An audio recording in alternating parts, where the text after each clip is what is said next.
সবাইকে আমন্ত্রণ জানাচ্ছি এনটিভির নিয়মিত আয়োজন মার্কেট ওয়াচে।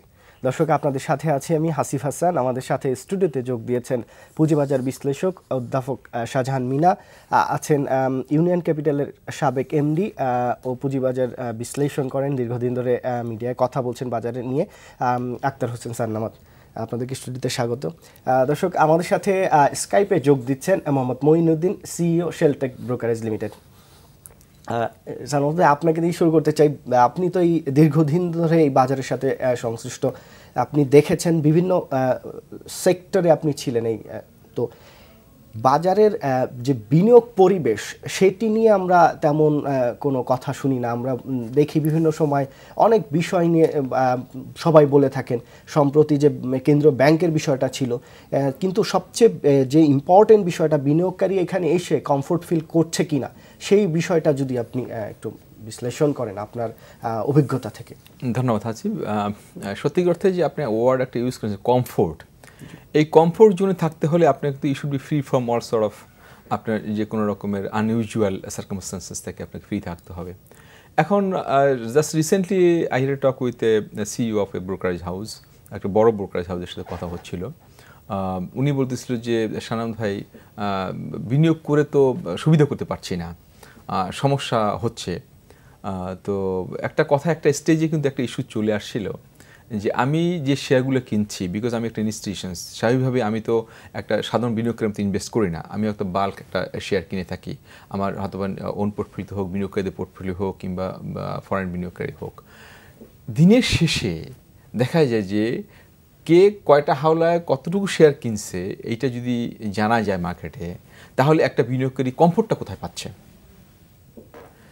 তা আমি যদি বিনিয়োগকারী জেনে যায় যে হ্যাঁ অমুক কোম্পানির হাতে, অমুকের হাতে, অমুক বিনিয়োগকারীর হাতে এইটার 10 লাখ শেয়ার আছে, অন্য বিনিয়োগকারী তখন একটা ভয় পাবে যে আমি যদি কিনি, এখন ও যদি 10 লাখ শেয়ার মার্কেটে এটা ছেড়ে দেয়, তাহলে তো আমি মার্কেট পড়ে যাবে এবং আমি লুজার হব। তো এই যে জিনিসটা, এটা কিন্তু বহুদিন থেকেই এটা বলা বলি হচ্ছিল মার্কেটে। যে কিন্তু সালামত ভাই, এইটা তো আপনি বলছেন দিন শেষে, আমরা তো জানি যে এটা যখন আপনি কিনছেন বা বিক্রি করছেন তখনই জানা যায়। এটা তো আরো খারাপ কথা যে দিনের শেষে বলতে ডিউরিং দ্য ইয়ার আপনার ট্রেডিং আওয়ার তো বুঝতে পারছেন যে কে কিনছে, কে ভলিউম কিনছে, কিন্তু দিনের শেষে এক্স্যাক্টলি কটা শেয়ার কেনা হয়েছে, কটা হাওলা কেন হয়েছে, এগুলো জানতে পারছে।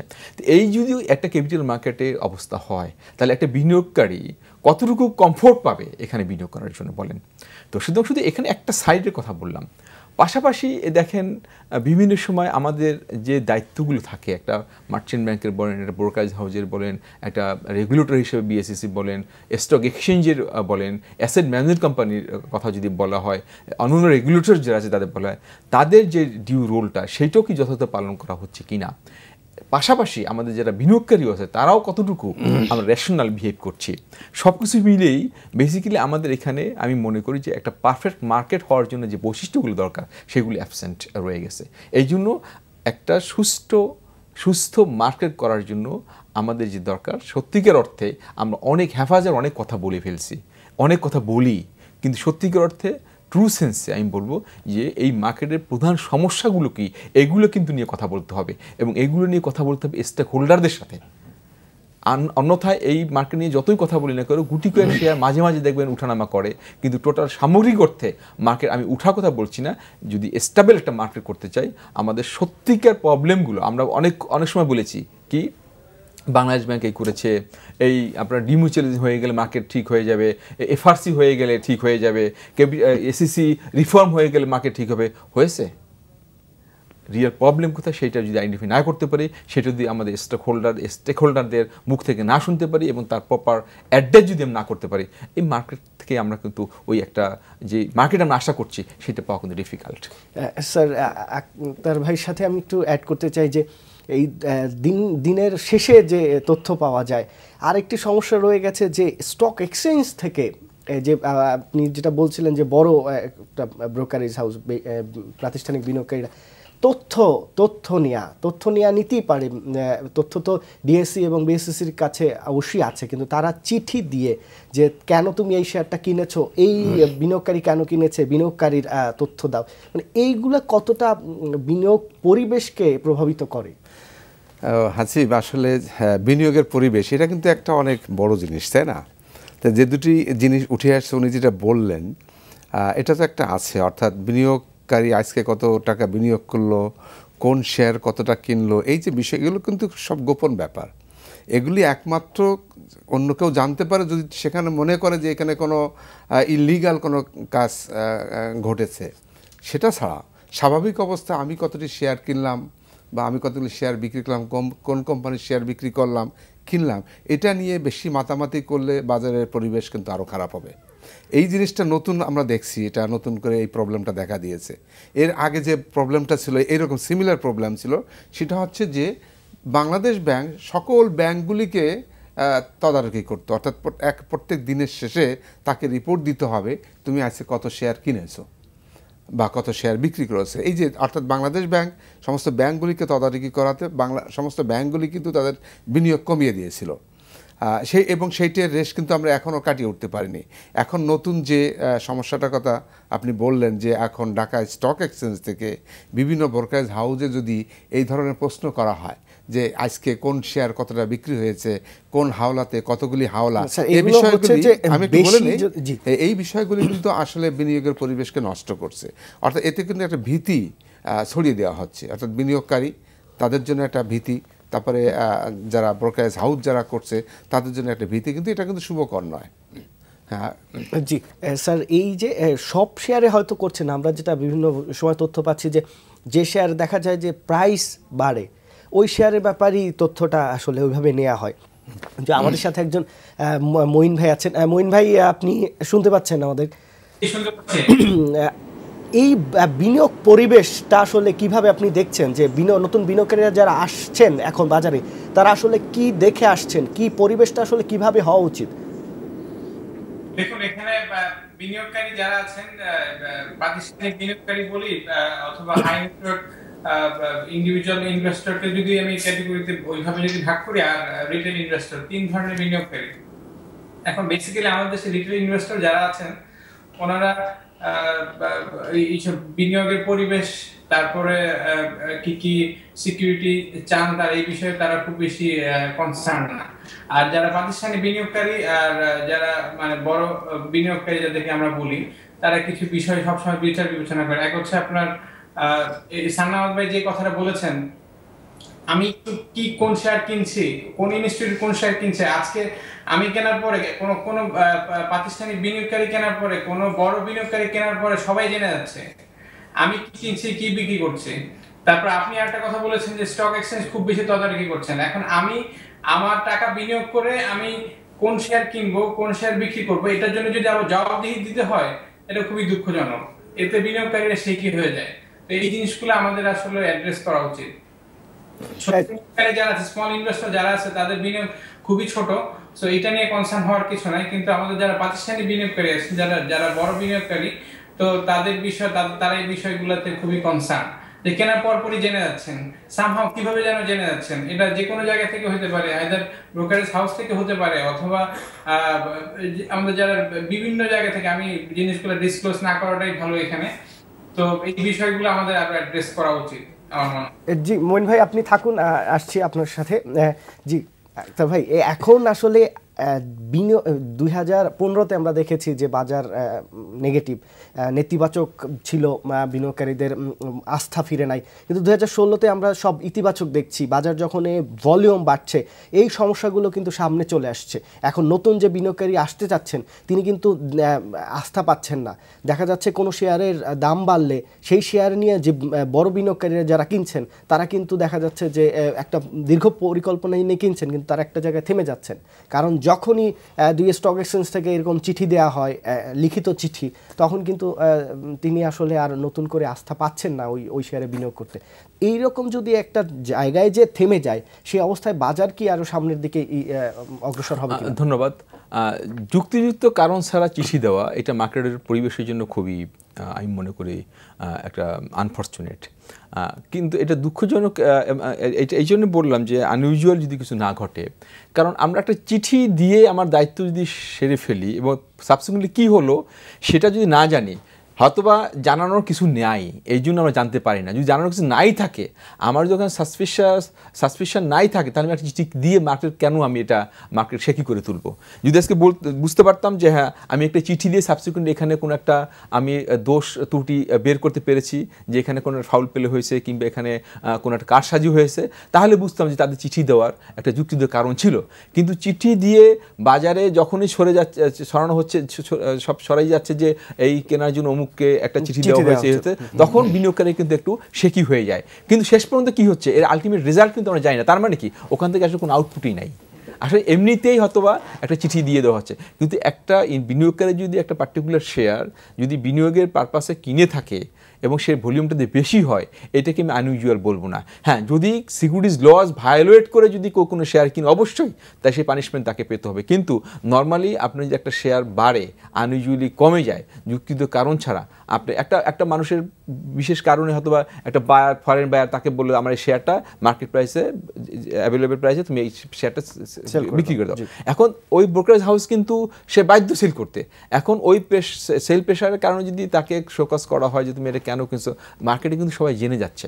আমি এই জন্যই বললাম যে সত্যিকার অর্থে আমাদের এই কি এটা আমরা সবসময় বলে আসি যে এটা একটা সেন্সিটিভ মার্কেট। শুধু আমাদের এই সেন্সিটিভিটা মাথায় রেখেই কিন্তু কোন পরিস্থিতিতে আমার চিঠি ইস্যু করতে হবে, কোন পরিস্থিতিতে চিঠি ইস্যু করলে মার্কেট যেন ক্ষতি হবে, এই জিনিসটা। অনেক কিছু আছে চিঠি ইস্যু না করো, ওভার ফোনে যদি বলে তুমি চলে আসো, সিএফওকে ডাক দিয়ে, কোম্পানি থেকে ডাক দিয়ে নিয়ে আসলো, সিইওকে ডাক দিয়ে নিয়ে আসলো, তুমি এই কোনো আছে কিনা, তথ্য আছে কিনা। কিন্তু চিঠি একটা ইস্যু হলে কিন্তু একেবারে চিঠি যখন পৌঁছে যায়, ওই ডেসপাস টেবিলের থেকে কিন্তু সব জানাজানি হয়ে গেল, চিঠি চলে আসছে, যে একটা ভীতিকর পরিস্থিতি। ফোন নিয়ে নিচ্ছে। দর্শক কে আছেন, কি জানতে চাচ্ছেন? আমি চিটাগাং থেকে মোহাম্মদ জয়নুল আবেদিন বলছিলাম। জি বলুন। তিতাস নিয়ে সরকার যে কাজটা করলো, এটা কি ঠিক করেছে? এসএসসি এবং ডিএসসির কি এই ব্যাপারে কোনো পদক্ষেপ নেওয়ার কোনো দরকার কি নাই? জি ধন্যবাদ স্যার। এই দর্শকের প্রশ্নের সাথে আমি একটু অ্যাড করতে চাই যে এই যে চিঠি দেয়া হচ্ছে, এই শেয়ার কেন কেনা হলো, এই বিনিয়োগকারী কি কিনছে, বিনিয়োগকারীর বিও অ্যাকাউন্ট ওপেনিং ফর্ম, এটা তো ওই ডিএসসির এবং সিএসসি বা বিএসসিসির কাছে তথ্য তো আছে, সে তো দেখতে পাচ্ছে যে কে কি কিনছে, কোন অ্যাকাউন্ট থেকে কেনা হচ্ছে সবকিছু। তাহলে এই চিঠিটা দেওয়ার মানে কি? এবং আমি শীর্ষ 50 ব্রোকারেজ হাউস যদি ধরি, তার মধ্যে আমি অধিকাংশের সাথেই কথা বলেছি এবং অনেকের কাছেই এই 2016তেও অনেকের কাছে চিঠি গেছে। এবং এই চিঠি যাওয়ার পরে কিন্তু ওই সিইও থেকে শুরু করে, কারণ সিইও তো চাকরি করেন, সিইও থেকে শুরু করে ওই বিনিয়োগকারী পর্যন্ত এবং ওই ব্রোকারেজ হাউস পর্যন্ত সবাই একটা ভীতিকর পরিস্থিতির সৃষ্টি হয় এবং সবাই একটা আতঙ্কে থাকে। হাসিব, এইটাই আমি বলছি, আসলে এই যে চিঠি দেওয়ার কারণটা কি, এটা তো যারা দিচ্ছে ওরাই বলতে পারবে কি, তাই না? কেন তারা চিঠি দিচ্ছে। কিন্তু আমার এখানে এই বিষয়টার সঙ্গে একটা জিনিস চলে আসছে। আমরা এতদিনে বলা বলি করেছিলাম যে ক্ষুদ্র বিনিয়োগকারীরা প্রাতিষ্ঠানিক বিনিয়োগকারীদের দেখেই কিন্তু বাজারে আসে, এবং ক্ষুদ্র বিনিয়োগকারীদের কিন্তু বা ইন্ডিভিজুয়াল বিনিয়োগকারীদের ভূমিকা খুব একটা বেশি মার্কেটে বেশি থাকে না, বেশি থাকে প্রাতিষ্ঠানিক বিনিয়োগকারীদের। আমরা ইদানিং যেটা লক্ষ্য করেছিলাম যে এখন যে ট্রেডিং ভলিউমটা বেড়েছে, এটা কিন্তু মূল কারণ হচ্ছে কিছু প্রাতিষ্ঠানিক বিনিয়োগকারী বাজারে আসছে, বিনিয়োগ করছে। কিন্তু এটা খুবই আনফর্চুনেট, এই প্রাতিষ্ঠানিক বিনিয়োগকারীদের কিন্তু এই চিঠিগুলো দেওয়া হচ্ছে, এটা কোনো ইন্ডিভিজুয়াল বিনিয়োগকারীকে দেওয়া হচ্ছে না। দ্যাট মিনস এটা কিন্তু ইনডাইরেক্টলি, আমার তো মনে হয় এখানে কোনো একটি গেম প্লে হচ্ছে কিনা বা কোনো ষড়যন্ত্র আছে কিনা, আমার সন্দেহ হচ্ছে যে এই প্রাতিষ্ঠানিক বিনিয়োগকারীরা বাজারে অ্যাক্টিভ না হয়, বাজারটা যে স্বাভাবিক অবস্থায় না আসে, সেই ব্যাপারে কোনো ষড়যন্ত্র আছে কিনা আমার মনে হয় বাংলাদেশ সিকিউরিটি এক্সচেঞ্জ কমিশন এটা তদন্ত করে দেখা উচিত। তো এখানে একটা জিনিস জাস্ট আমি একটু সাপ্লিমেন্ট করি, যে আমাকে একটা ব্রোকার হাউস বলতেছিল যে শানান ভাই, আমাকে একটা চিঠি দেওয়া হয়েছে, আমি এত পরিমাণ শেয়ার কিনেছি, আমার চেয়েও দ্বিগুণ পরিমাণে শেয়ার কিনেছি, তাদের কোনো চিঠি দেওয়া হয়নি। এই যে ডিসক্রিমিনেশন, এই যে ডাবল স্ট্যান্ডার্ড, এগুলো কিন্তু ঠিক না। আপনি দেখেন আনোয়ার গ্যালভানাইজিং, এই শেয়ারটা কি শেয়ার, এটা কি ছিল গত কয়েক বছরের তার অবস্থা কি ছিল, এই শেয়ারটা কত এখন 84-85 টাকা। এই শেয়ারটার ব্যাপারে আমি আজ পর্যন্ত শুনি না, আমার জানা মতে কিন্তু অন্য কোনো শেয়ারের ব্যাপারে দেখা গেছে হয়তো একটা নিউজ আসছে বা কোনো ভালো হচ্ছে বা প্রাতিষ্ঠানিক বিনিয়োগকারীরা বিনিয়োগ করছেন বা ফরেনাররা কিনছেন, সেই শেয়ার বাড়লে হচ্ছে। তাহলে কি প্রাইস নির্ধারণ করা ডিএসসি বা সিএসসির কাজ কিনা? আমরা একটু মঈন ভাইয়ের কাছে যাই। মঈন ভাই, এই যে বিনিয়োগকারী কোন দামে শেয়ার কিনবেন, কোন দামে বিক্রি করবেন এটা আসলে কে নির্ধারণ করেন? এটা কি আপনারা ব্রোকারেজ হাউস থেকে কিছু করতে পারেন নাকি এটা বিনিয়োগকারী নিজের উপর ডিপেন্ড করে? যদি তাই হয় তাহলে এই চিঠিগুলোর ব্যাপারে আপনারা কি উত্তর দেন? দেখেন, আমরা যারা ব্রোকারেজ গুলো পরিচালনা করে, আমরা যারা এখানে, আমাদের বেসিক্যালি কাজ হচ্ছে আমাদের যারা ইনভেস্টর আছে তাদের অর্ডার এক্সিকিউশন করা। মানে যেই ভাবে অর্ডারগুলো প্লেস করবেন সেটা আমরা জাস্ট অর্ডারটা প্লেস করে দেওয়া, এক্সিকিউশন করা আমাদের দায়িত্ব। এর বেশি কিন্তু আমাদের কোনো দায়িত্ব নেই। কাস্টমার, আমাদের ইনভেস্টর যদি বলে যে প্রায় এই প্রাইসের লিমিটটা এই জায়গায় হবে, সে আমরা জাস্ট ওই জায়গায় প্লেস করে দেই। আমরা কখনো তাকে ইনসিস্ট করতে পারি না আপনি এই প্রাইসে বিক্রি করেন বা এই প্রাইসে কিনেন, সেটা আমরা কখনোই বিক্রি করতে পারি না। এখন আপনি যেটা প্রশ্ন করেছেন যে স্টক এক্সচেঞ্জ থেকে যখন জানতে চায় তখন আমরা আমাদের কাস্টমারের যে অর্ডারগুলো থাকে, আমাদের কাছে রিটার্ন অর্ডার থাকে, সেটা আমরা প্লেস করে দিই। এর বাইরে তো আমাদের কাছে বেসিক্যালি দেওয়ার মতো কোনো তথ্য নাই। কাস্টমাররা তো সবসময় রিটার্ন অর্ডার দিতে পারেন না, হয়তো ফোনে তিনি ট্রেড করেন, সেক্ষেত্রে আপনারা কি করেন? উনি যদি ফোনে অর্ডার করেন 24 ঘন্টার মধ্যে আমরা ওই রিটার্ন অর্ডারটা আনিয়ে নিই আমাদের কাছ থেকে, কাস্টমারের কাছ থেকে। এটা হচ্ছে যেটা আইন আছে, আমরা ওইভাবে এনে নিই। কাস্টমার যদি কোনো কাস্টমার ফোনে অর্ডার করেন, আমরা 24 ঘন্টার মধ্যে ওই রিটার্ন অর্ডারটা নিয়ে আসি ওনার আইদার ইমেল ফরম্যাটে অথবা উনি এসে ফিজিক্যালি সাইন করে দিয়ে যান। মানে এক্ষেত্রে এই যে চিঠিগুলো দেয়া হয়, তারপরে কি ওই বিনিয়োগকারী দেখা যায় যে একটা 10 দিন বা 15 দিনের একটা টার্গেট নিয়ে শেয়ার কিনছেন, তো দেখা গেল 5 দিন পরে যখন ডিএসসি থেকে বা সিসি থেকে যে চিঠি আসে, তারপরে কি ওই বিনিয়োগকারী আর ওই শেয়ারে বিনিয়োগ করতে আগ্রহী হন কিনা? মানে আপনার অভিজ্ঞতা কি বলে? হ্যাঁ, এখন অভিজ্ঞতা যেটা হচ্ছে কি, মানে আমার অভিজ্ঞতা যেটা বলে যে বিনিয়োগকারী কিছুটা শেকি হয়ে যায় যদি আমরা তাকে আমরা তো ডেফিনেটলি ইনফর্ম করি। আমাদের কাস্টমারের পুরো রাইটস আছে, যদি কোনো ইনকোয়ারি আসে তখন আমি কাস্টমারকে ইনফর্ম আমাকে করতেই হবে যে এইরকম একটা ইনকোয়ারি আসছে, আমি কাস্টমারকে আপডেট করে ডিএসসি তে চিঠি পাঠিয়ে দিই, বা যে রেগুলেটর থেকে চিঠি এসে আমরা চিঠি পাঠিয়ে দিই, কাস্টমারকে আপডেট করতে রেগুলেটরকে চিঠি পাঠিয়ে দিই। এখন কাস্টমার কিছুটা শেকি হয়ে যায়, হ্যাঁ শেকি তো হতেই পারে। তো আমার অ্যাকাউন্টে ইনফরমেশন নিয়ে, তথ্য নিয়ে চাচ্ছে, কি কারণে, কি বৃত্তান্ত, এগুলো তো কাস্টমার অত ইনডেপথ অত তো কাস্টমাররা বুঝতে চান না। হ্যাঁ, হয়তো নিয়েছেন কোনো সমস্যা হবে কিনা, এই ধরনের একটা ভীতিকর ধারণা তৈরি হয় ইনভেস্টরের মধ্যে। জি মনির ভাই, আপনি থাকুন আমাদের সাথে, আমরা আসছি আবার। জি সালমত ভাই, দুই স্টক এক্সচেঞ্জ থেকে আমরা দেখি নাই যে নতুন শেয়ার তালিকাভুক্তর ব্যাপারে কোনো কাজ করা, নতুন বিনিয়োগকারী নিয়ে আসার ব্যাপারে কোনো কাজ করা। এটা কি স্টক এক্সচেঞ্জের দায়িত্ব না? বিএসসিসির দায়িত্ব কি? এইটা কি বিএসসিসির দায়িত্ব না দুই স্টক এক্সচেঞ্জের দায়িত্ব ভালো কোম্পানিগুলোকে তালিকাভুক্ত করা?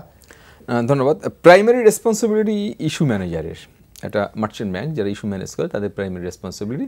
তো মার্কেটে আপনার সুষ্ঠু পরিবেশ এবং বিনিয়োগকারীদের ক্যাপিটাল দেখেন, আসলে বেসিক্যালি একটা ইন্ডাস্ট্রিয়ালিস্ট তার মেইন সোর্স অফ ক্যাপিটাল বা ফান্ড ক্যাপিটাল মার্কেট হতে পারে, আবার ব্যাংকিং সেক্টর বা আদার সোর্স, অন্যান্য সোর্সও আছে, সে বিদেশি লোনও নিতে পারে।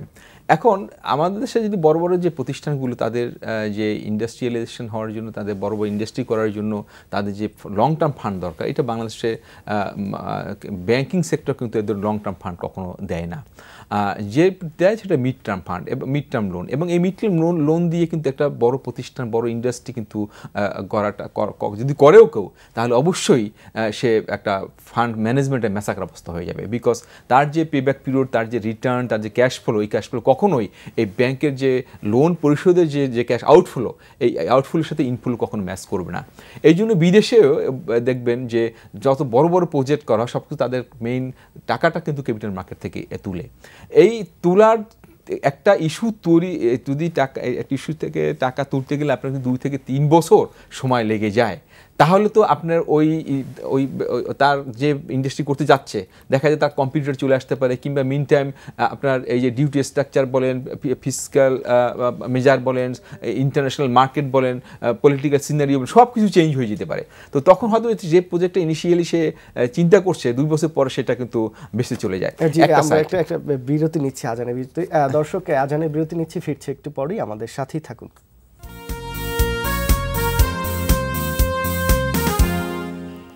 বিরতির পর সবাইকে আবারও আমন্ত্রণ জানাচ্ছি।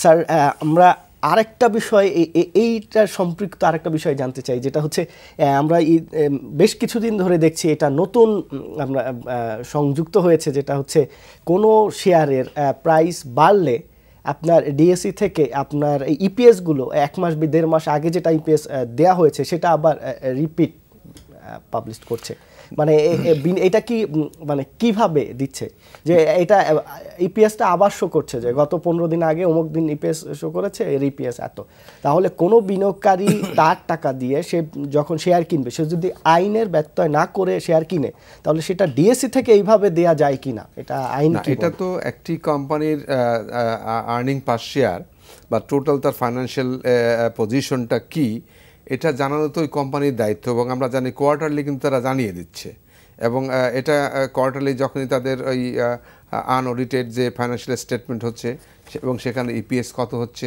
এটা আমাদের আইন অনুযায়ী কিন্তু এটা পাবলিশ করার কথা, এবং সেটা কোম্পানি করে দিচ্ছে। সেখানে কোম্পানি যেহেতু একটি কোম্পানির ইপিএস কত হচ্ছে তার টোটাল ফাইন্যান্সিয়াল কন্ডিশন কি এই জিনিসটা পাবলিক করছে, সেখানে ঢাকা স্টক এক্সচেঞ্জের বা চিটাগাং স্টক এক্সচেঞ্জ এখানে কোনো দায়িত্বই নেই, এখানে দায়িত্ব নেই। এটা আমার মনে হয় এরকম একটা অ্যাটিটিউড ডেভেলপ করেছে এখানে, আমি জানি না যে না কোনো শেয়ারের দাম আর বাড়তে দেওয়া যাবে না, অর্থাৎ এটা আমরা দেখছি প্রায় আপনার কথা মতো, সেটা হচ্ছে যে কোম্পানির শেয়ার বেশি কেনাবেচা হচ্ছে, যে কোম্পানির শেয়ারের দাম একটু বাড়ছে সেখানে এই ইন্টারফারেন্সগুলো আসতেছে, কিন্তু এটা কিন্তু আসলে ঢাকা স্টক এক্সচেঞ্জের কাজ না। তাদের কাজ হচ্ছে যে রিয়েলি অন্য ট্রেডিংয়ের ক্ষেত্রে কোনো কোথাও কোনো কারসাজি হচ্ছে কিনা সেইগুলি দেখা, কিন্তু ফাইন্যান্সিয়াল স্টেটমেন্টে কি হচ্ছে না হচ্ছে এটা তো কোম্পানি ওয়েবসাইটে তো আছে, ডকুমেন্ট আছে, যে বিনিয়োগকারী শেয়ার কিনছে সে তো জানছে যে এটা রিপেস কত, কিন্তু সেটা আবার 15 দিন পরে আবার সেটা আবার এই ধরনের সেনসিটিভ ইনফরমেশনের যে নিয়মটা সেটা হলো যে কোনো সেনসিটিভ ইনফরমেশন সেটা বোর্ডে অ্যাপ্রুভ হওয়ার উইদিন আপনি হাফ অ্যান আওয়ার এটা স্টক এক্সচেঞ্জ জানাইতে হবে। স্টক এক্সচেঞ্জ নিয়ম হলো ইমিডিয়েটলি মানে হলো আপনার কোনো কালক্ষেপণ না করে এটা স্ক্রিনে দিয়ে দেওয়া, দিয়ে বাস, দ্যাট ইজ ওভার। এরপর রিপিটেডলি আপনি যেটা বলছেন যে 15 দিন পরে দেওয়া, no that is no rule as such. এটা আমি নিজেই দেখেছি এরকম এই পেজ দিয়েছে। আমরা এই বিষয়ে আসবো, একজন বিনিয়োগকারী আছেন আমাদের সাথে। দর্শক কে বলছেন, কি জানতে যাচ্ছেন?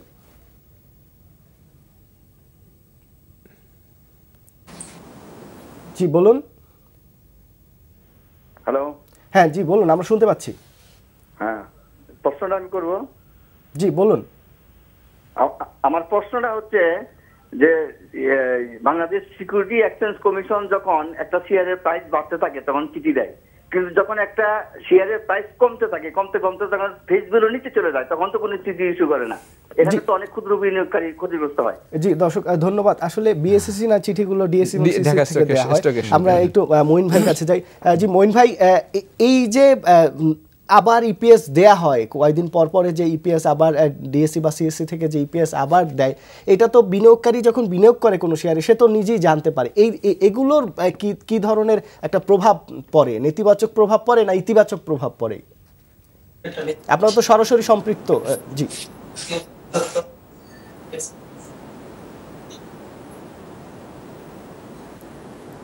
জি মঈন ভাই, আপনি কি যে এই যে ডিএসসি বা সিএসসি থেকে কিছুদিন পর পর যে কোনো শেয়ারের প্রাইস বাড়লে দেখা যায় যে রিপিট ইপিএস আবার দেয় মনিটরে, যে এটার কি ইতিবাচক প্রভাব পড়ে নাকি নেতিবাচক প্রভাব পড়ে? ওই বিনিয়োগকারীদের মানে কি হয় তখন, বাজারে বিনিয়োগকারীদের আচরণটা কি হয়? দেখুন, রিপিট একই আর্নিং যখন রিপিট হয় তখন অনেক এটা একটা বিভ্রান্ত সৃষ্টি হয়। আর্নিংটা কি আসলে নতুনের আর্নিং নতুন করে দিচ্ছে না পুরাতন আর্নিংটা রিপিট করে দিচ্ছে? ওখানে আর্নিংটা যখন দেয় তখন কিন্তু এটা বলে দেয় না যে এটা একই আর্নিং আবার রিপিট করে দেওয়া হচ্ছে। তো যে কারণে বিনিয়োগকারীর মধ্যে একটা বিভ্রান্ত সৃষ্টি হয়। অনেকে মনে করছে নতুন করে আর্নিং দিচ্ছে, অনেকে ভাবছেন বিভিন্ন ধরনের ভ্রান্ত ধারণা তৈরি হয়। তো যে কারণে এখন আর্নিং গুলো তো সবসময় পাবলিশ হয়ে থাকে, ডিএসসি এর ওয়েবসাইটে পাবলিশ করা থাকে, এবং যে কোম্পানির আর্নিংটা দেওয়া হচ্ছে সেই কোম্পানির ওয়েবসাইটে পাবলিশ করা থাকে। So this is public information. এখন এটাকে বারে বারে রিপিট দেওয়া, অনেক বিনিয়োগকারী মনে করেন এটা ইন্টেনশনালি দেওয়া হচ্ছে। যদি কম আর্নিং থাকে বা যদি বেশি আর্নিংও থাকে, এটা ইন্টেনশনালি দেওয়া হচ্ছে। এটা কার স্বার্থ নিয়ে দেওয়া হচ্ছে সেটাও একটা প্রশ্ন বিনিয়োগকারীরা প্রায় সময় আমাদেরকে করে থাকে।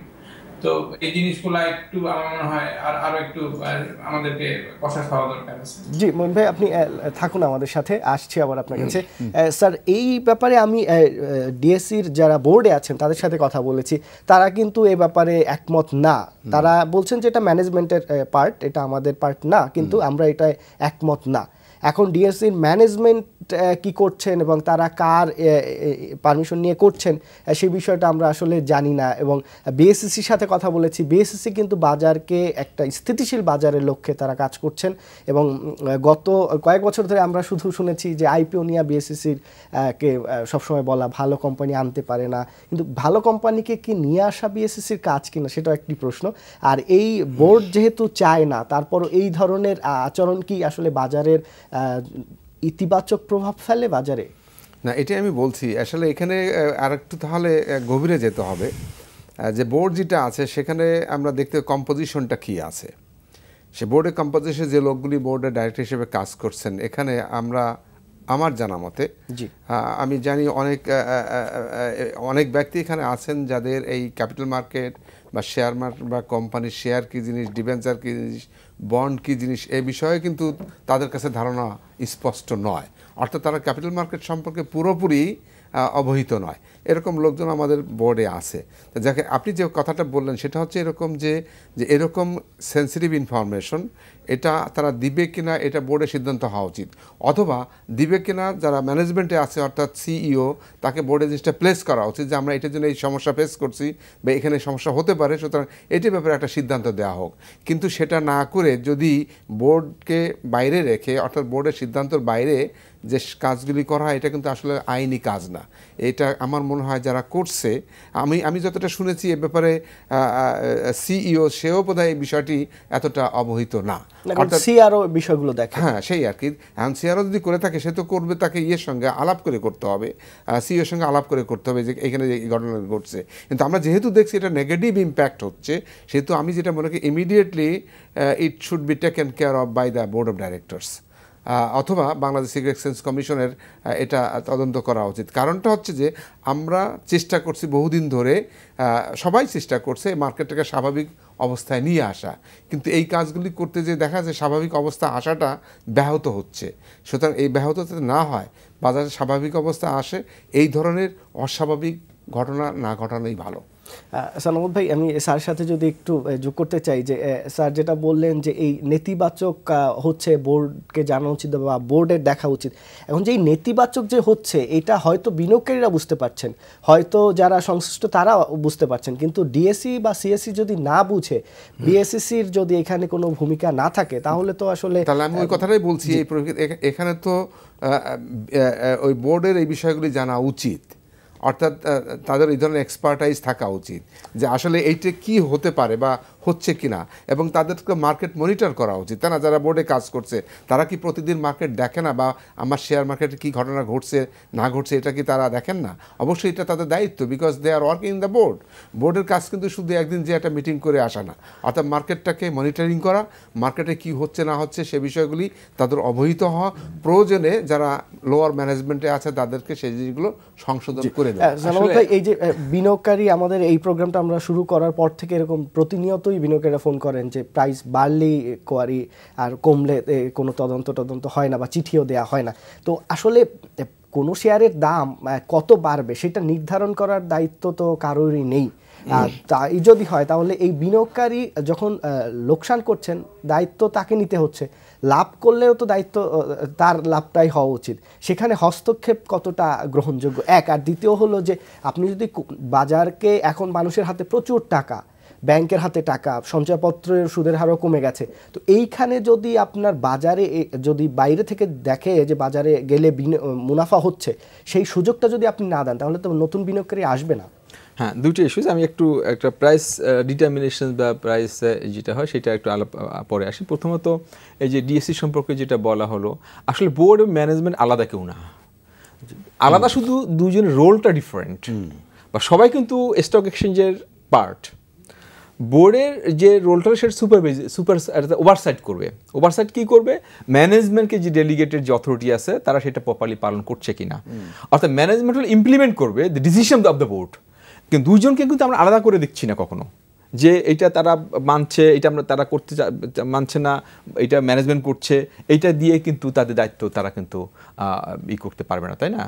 সুতরাং এই জন্য বলি যে বোর্ডের প্রাইমারি রেসপন্সিবিলিটি হলো যে to oversee the activities of the management, তারা যে কাজটা করছে সে সঠিক করছে কিনা, সেটি ক্যাপিটাল মার্কেটের জন্য আসলে সেটা ভালো কি খারাপ এটা অবশ্যই তা বোর্ডে দেখতে হবে।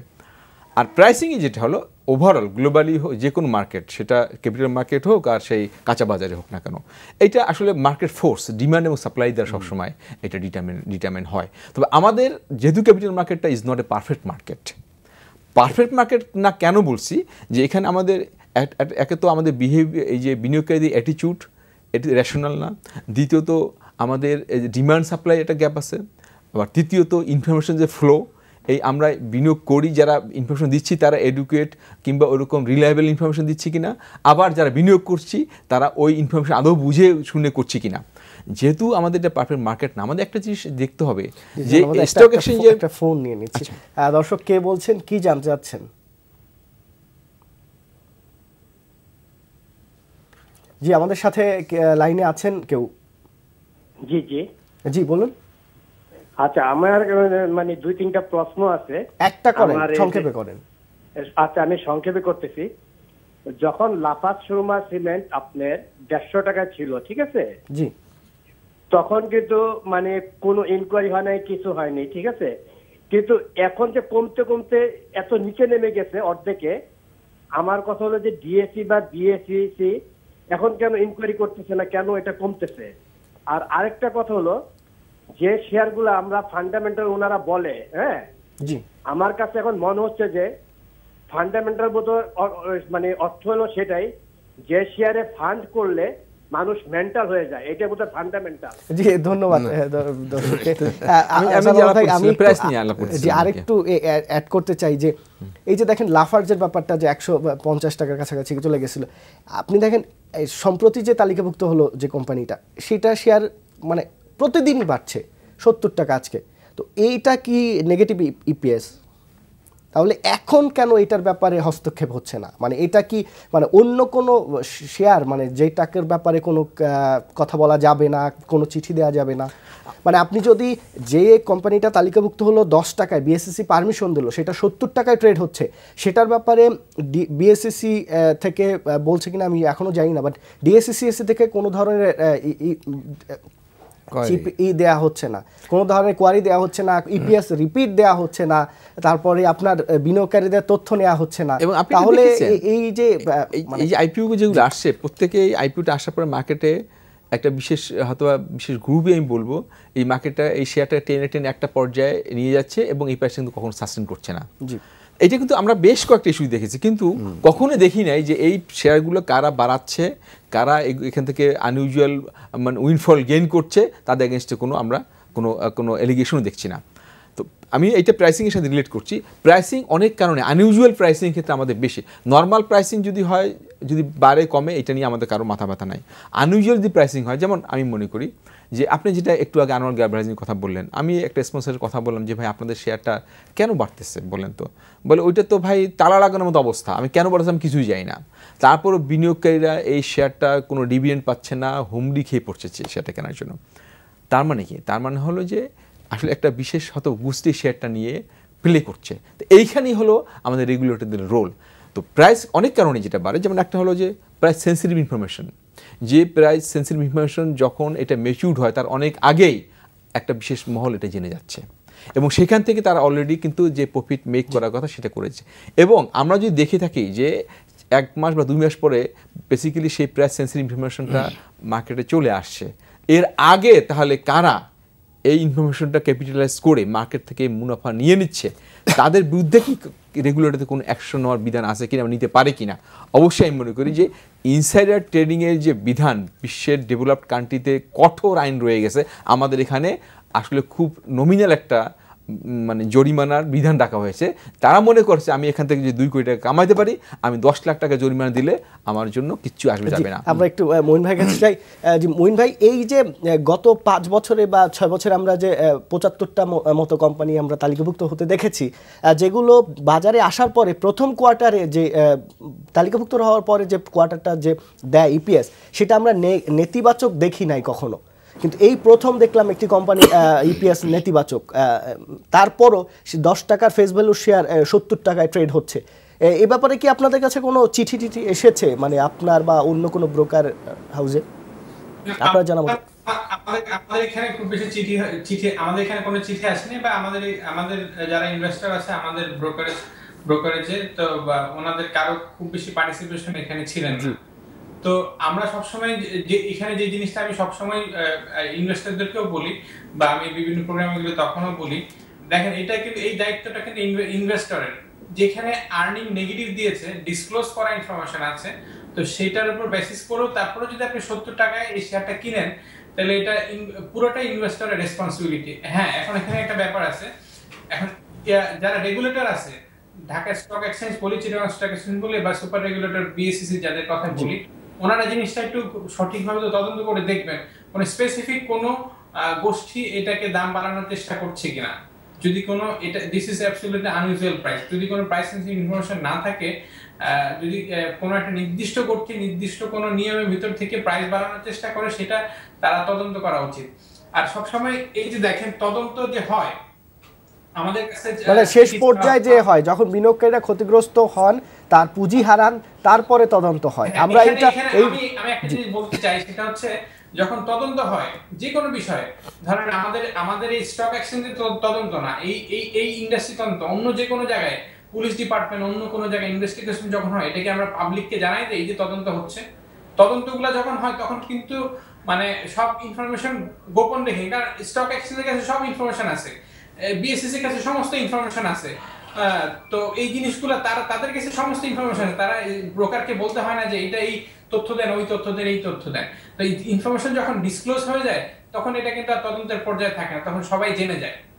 এখন এটা যদি আমি আমার গোপনীয়তা বজায় রেখে আমি যদি তদন্তটা করি এবং এটা যদি কোনো অ্যাকশন নেই তারপর, সেটা অনেক ফ্রুটফুল হয় আমার কাছে মনে হয়। জি আপনি থাকুন আমাদের সাথে স্যার, আমরা একটু শেষ পর্যায়ে যদি এই অবস্থায় বলেন যে আসলে বিএসইসির কি করা উচিত, দুই স্টক এক্সচেঞ্জের আসলে কি ভূমিকা নেওয়া উচিত? আমি লাস্টে ওই কথাটাই বলি যে আপনি যেটা বলেছেন যে গত 1 বছরে প্রায় 5 বছরে প্রায় 75টির মতো বা 80টির মতো কোম্পানি লিস্টেড হয়েছে, এবং অধিকাংশ ক্ষেত্রে দেখা গিয়েছে যখনই বাজারে আসছে এটা কিন্তু আস্তে আস্তে দাম বেড়েছে এবং লোকজনও কিনেছে, এক শ্রেণীর ইনভেস্টর সে শেয়ারগুলি কিনেছে, কিন্তু পরবর্তীতে আবার দেখা গেছে সে শেয়ারগুলির দাম আস্তে আস্তে কমে গিয়েছে, অর্থাৎ তারা কিন্তু ক্ষতিগ্রস্ত হয়ে গেছে অলরেডি। কিন্তু আমার মনে হয় একটা সময় আসছে, এখন ঢাকা স্টক এক্সচেঞ্জ এবং বাংলাদেশ সিকিউরিটি এক্সচেঞ্জ কমিশন এটা তদন্ত হওয়া উচিত যে আসলে এই যে শেয়ারগুলি কেন বাড়লো, কারা বাড়াইলো এবং পরবর্তীতে কেন কমে গেল।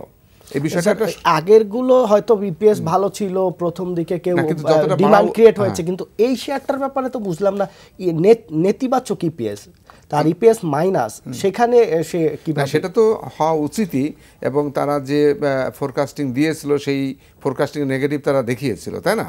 তারপরে বাড়ছে।